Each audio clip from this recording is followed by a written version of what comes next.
இந்த காலகட்டங்கள்ல சில பொருட்களை நம்ம அதிகம் பயன்படுத்தக்கூடாது. ஏன்னா நம்மளே ஏற்கனவே ரொம்ப ரொம்ப ஒரு பாதிப்பு நிலையில வருவோம். அந்த மாதிரி சூழ்நிலையில மதி மழுங்கி போகும், மதி செயலிழந்து போகும். அப்ப அந்த மாதிரி சூழல்ல நம்ம ஒரு மந்த நிலைக்கு மாறப்படுவோம். அப்படிங்கிற ஒரு சூழல் வரும்போதுதான் சில சாப்பாடு முறைகளை கொஞ்சம் சரியா பார்த்துக்கணும். அவங்கள பொறுத்தளவுக்கு, ஞானிகளை பொறுத்தளவுக்கு சூலத்தை தனியா பார்ப்பாங்க.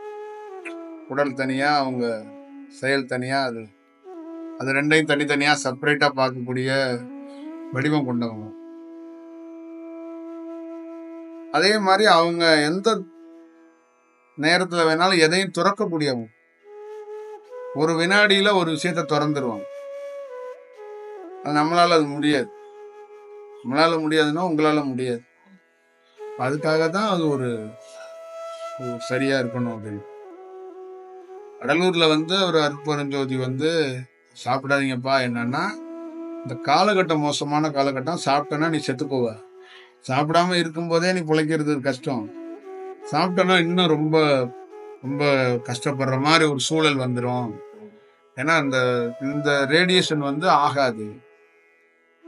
அதனால இந்த காலகட்டத்துல அதெல்லாம் சொல்லாத, இந்த உயிர் தொல்லைகள்லாம் பண்ணாதீங்க, இந்த மாதிரி இருங்க அப்படிங்கிறது. அவ்வளோ இல்லறத்துல நம்ம எல்லாரும் இருக்கிறோம், கணவன் மனைவியா குழந்தையார். அப்புறம் சன்னியாசின்னு ஒண்ணு இருக்கிறாங்க. அப்புறம் என்னன்னா சன்னியாசிகளும் அங்க இருக்கப்படணும், சன்னியாச பரம்பரையும் இருக்கப்படணும். அப்பதான் உலகம் சமமா இருக்கும். புரியுதுங்களா? உலகத்துல என்னன்னா இந்த காலகட்டத்துல நம்ம எதை கொடுக்க வந்திருக்கோம், எதை சொல்ல வந்திருக்கோம்னா, இல்லறத்துல இருக்கிறவன் இறைவனை தொட முடியாது, இறைவனை கும்பிடுற மட்டும்தான் முடியும். அவனால இறைவன்கிட்ட நோக்கி இல்லறத்துல இருந்துகிட்டு கணவன் மனைவியா போக முடியாது, வாய்ப்பு ரொம்ப குறைவு. அவன் துறக்கணும், வீட்டுல இருந்து துறவரம் போய் இறைவனை கஷ்டப்பட்டு தேடினாதான் அடைய முடியுங்கிறதா காலங்காலமா இருக்கு. அது இந்த காலகட்டத்துல இல்லறத்துல இருந்துகிட்டு இறையை அடைய முடியும் அப்படிங்கிறது என்னுடைய இதுல இருந்து இது நடக்க போகுதுங்கிறது தான் நம்ம உபதேசம் கொடுக்கிறோம். ஆனா அதுலயே நெறியோட வருவாங்க.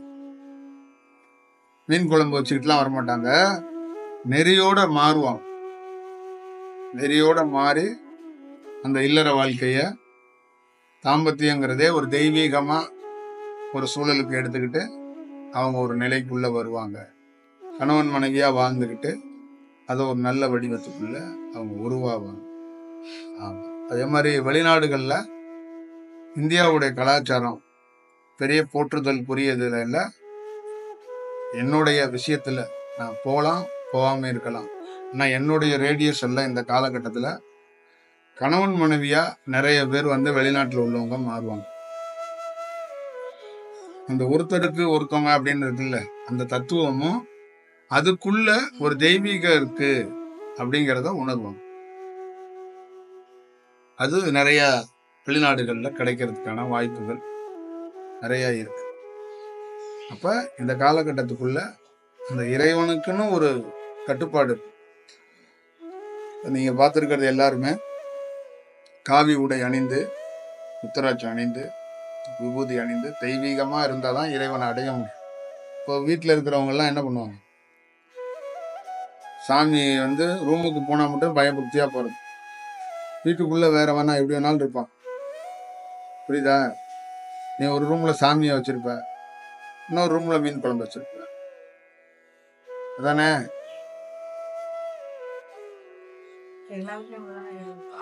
எல்லா வீட்டையும் சேர்த்து சொல்றேன். அப்ப இதுக்குள்ள என்ன சொல்லுவாங்கன்னா, தெய்வீகத்தை அடையிறது ரொம்ப கஷ்டம் அப்படிங்கிற மாதிரி ஒரு சூழல் இருக்குல்ல. அந்த மாதிரி சூழல்கள் மாறுறதுக்கான வாய்ப்பு இருக்கு. எல்லா ரூம்லயுமே தெய்வமே இருக்கும், மீன் குழம்பு கொஞ்சம் தேவைப்படாது. புரியுதா? ஏன் தேவைப்படாதுன்னா, அதை போய் தொந்தரவு பண்ண வேண்டிய அவசியம் இல்லை. புரியுதா? அதனால அந்த மாதிரி இருக்கு. காலம் இந்த மாதிரி மாறுறதுக்கான வாய்ப்பு. அதனால எல்லாரும் நான்வெஜ்ஜோ எல்லாரும் ஏதோ ஒரு பழக்கத்துல இருந்தா வந்திருப்பாங்க.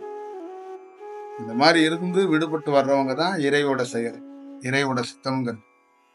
இறையோட இது என்னன்னு கேட்டீங்கன்னா, குழந்தையிலேருந்து இறை பணியை செய்யறது பெரிய விசேஷம் கிடையாது.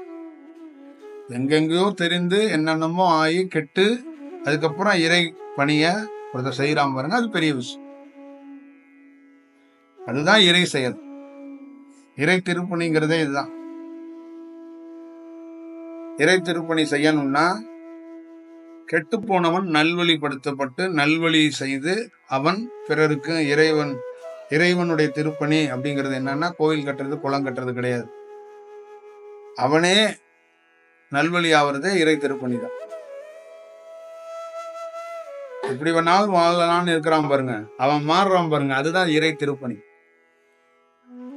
புரியுதுங்களா? மனித கழிவை அழித்து இறைவனின் திருப்பணி அப்படின்னு நான் ஒரு வாசகம் போடுறேன், படிச்சீங்களா? அப்ப என்னன்னா, கெட்டுப்போன ஒரு மனிதனே மாறுனா அதுவே இறை திருப்பணி.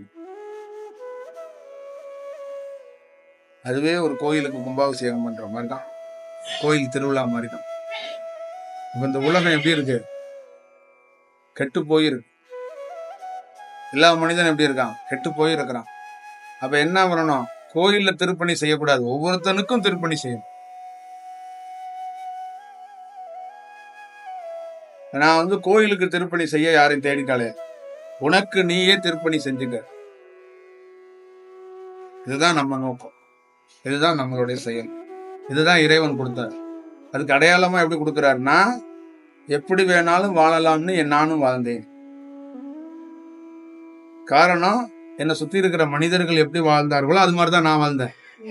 என்னை சுத்தி இருக்கும் போது யாரும் யோகிகள் எனக்கு கண்ணுக்கு தெரியல. என் தாய், என் சகோதரன், என் சகோதரி, என் உறவுகள் எல்லாம் எப்படி வாழ்ந்துச்சோ அது மாதிரிதான் நான் வாழ்ந்தேன்.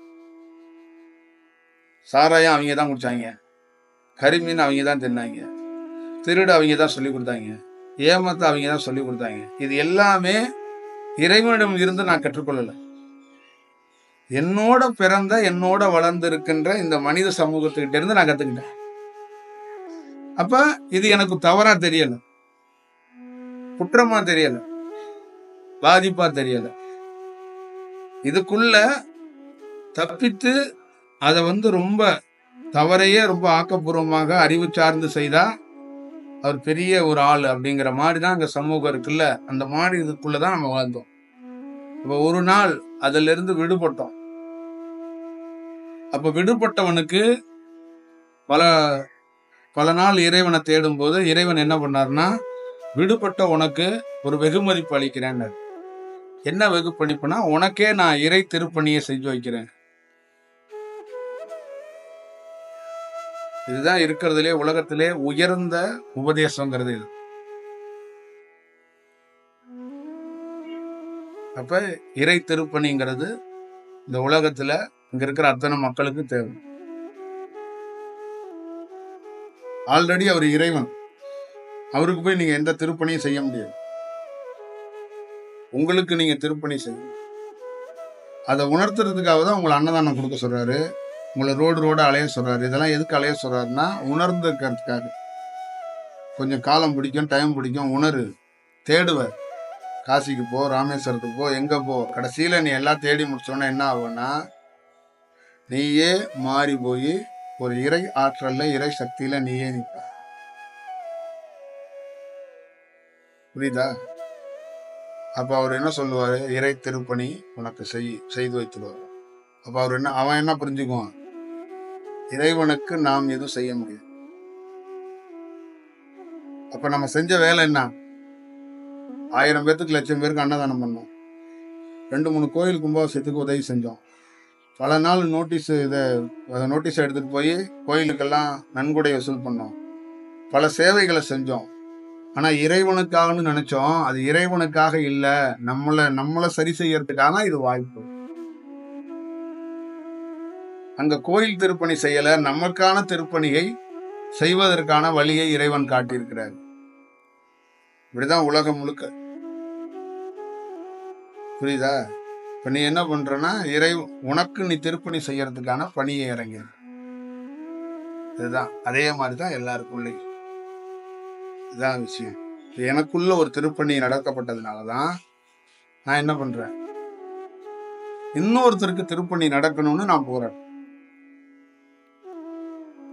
இப்ப இந்த திருப்பணி நடந்தோன்னா என்ன சொன்னார்னா, உனக்கு ஒரு திருப்பணி நடந்ததில்ல, அதே மாதிரி எதிரில் இருக்கிறவருக்கு நடக்கிறதுக்கான அவருக்கு நீ உதவியா இரு. தயவு செய்து மடம் கட்டிடாத. திருப்பணிக்கு மடம் தேவையில்லை. உன்னுடைய உயிர் சக்தியான உபதேசம் போதும். அதுக்கு ஒரு மரத்தடி போதும், ஒரு டம்ளர் தண்ணி போதும். அவன் தலையில தெளிச்சு அவனை நல்வழி படுத்தி போடலாம். ஆசிரமத்துல படுத்து உருண்டு செய்ய வேண்டிய வேலை இல்லை. ரோட்ல உட்காந்துட்டு செஞ்சிடலாம். ஆசிரமத்துல உட்காந்தா 1000 பேர் சந்திக்கலாம், ரோட்ல உட்காந்தா 1,00,000 பேரை சந்திக்கலாம். புரியுதுங்களா? அதனாலதான் இறைவன் எப்பயுமே எங்க குடியிருக்காருன்னா நடுவீதியில் குடியிருக்கிறார் இறைவன் தான்.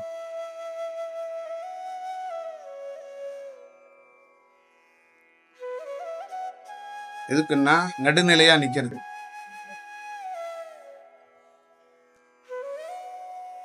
புரியுதா? அப்படிதான் விஷயம். உடல் முழுக்க இயங்கலாம், மையம் தலையில இருக்கு. அந்த மாதிரி ஆகாயத்துக்கு எல்லாரும் என்ன செய்வாங்க, வானத்துக்கு எங்க அளவு இருக்குன்னு தேடுவான். ஆனா ஒரு யோகி, ஒரு ஞானி என்ன பண்ணுவான், ஆகாயத்தோட எந்த மூலையில போய் முடிய போதெல்லாம் தேட மாட்டான். இந்த ஆகாயத்துல மையம் எங்க இருக்குன்னு அவனுக்கு தெரியும். மையத்தை மட்டும்தான் போய் பார்ப்பான். ஆகாயத்தோட அந்த கரையை போய் தேட மாட்டான். கரையை முட்டாள்கள் தேடிட்டு அலைவான். மையத்தை தெரிஞ்சா போதும். சூரியனை வெளியில பார்க்க கூடாது, சூரியனோட மையம் எதுன்னு கண்டுபிடிச்சு பார்க்க. சூரியனை வணங்குறது பெரிய முக்கியம் கிடையாது. மையம் தெரிஞ்சா அதை எப்படி வணங்கணும்னு தெரிஞ்சு போயிடும். அதுக்காக எங்க இருக்கு மையன்னு இந்த கேட்காத, தேடு, உனக்கு தெரிஞ்சிடும். சரி சரி. அதனால இதுதான் இதோடைய. அப்ப மையம் ஒரு இடத்துல ஆகாயத்துல இருக்கு. அப்ப அவன் என்ன சொல்றான்னா, பரவி கிடக்கிற ஆகாயத்தை நீ பெருமைப்படுத்தாத, அது தேடி அலையாத, விரயமாய் போவ. மையத்தை நீ அறிஞ்சிட்டன்னா உனக்கு தேவையானது எல்லாம் வந்துடும். மையத்தை அறிந்தால் பொய்யில்லாமல் போவாய். மையத்தை அறியலன்னு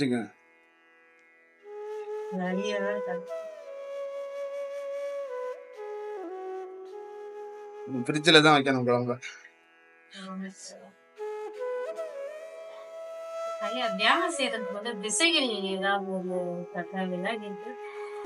திசைகள்லாம் ஒன்னும் தேவை கிடையாது. நீ எந்த திசையில வேணாலும் உட்காந்துக்கலாம். எனக்கு அதிகமா மேற்கு திசையில உட்கார்ந்தா கொஞ்சம் கவனமா இருந்து கொஞ்சம் தியானம் நல்லா வருது. நீ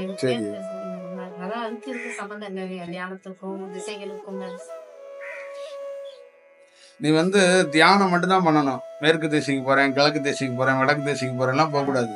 புரியுதா? அதுக்கப்புறம் உனக்கு சொல்லுவாங்க நீ எந்த ஊர் சைடு போகணும்னு சொல்லுவாங்க. அதெல்லாம் அப்புறம் திசையதான் நான் சொல்றேன், உனக்கு ஊருன்னு சொல்றேன். இந்த ஊர் இருக்கு, ஒரு ஏரியாவில் எங்கேயாவது நின்றுட்டு இந்த ஊர் பேரை சொல்லாம ஒரு காலகட்டத்தில் என்ன சொல்லுவாங்கன்னா, திருநள்ளாருக்கு போகணும்னா எந்த திசைக்கு போகணும்னு தான் கேட்பாங்க. இறைவன் முன்னாடி எல்லாம் எப்படி சொல்லுவான்னா, இந்த ஊர் வழியா போய் இந்த ஊர் வழியா போகணும்னா சொல்ல மாட்டான். வடக்க போடாமா, தெற்க போடாமா, கிழக்க போடாமா, மேற்க போடாமா. அதுல அவன் போடான்னு சொல்ற இடத்துல அவனுக்கான வேலைக்கான ஒரு இடம் இருக்கும், அங்க போய் உட்காந்துக்குவாங்க. புரியுதா? இதுதான் விஷயம். நீ தியானம் பண்ணும் போதே வடக்க போய் உட்காந்துக்கிட்டோமா, தெற்க போய் உட்காந்துக்கிட்டோமாலாம் தேவை கிடையாது. எங்க வேணாலும் உட்காந்துக்க. புரியுதா? தியானம் வரலன்னா தள்ளி உட்காந்து அவ்வளவு.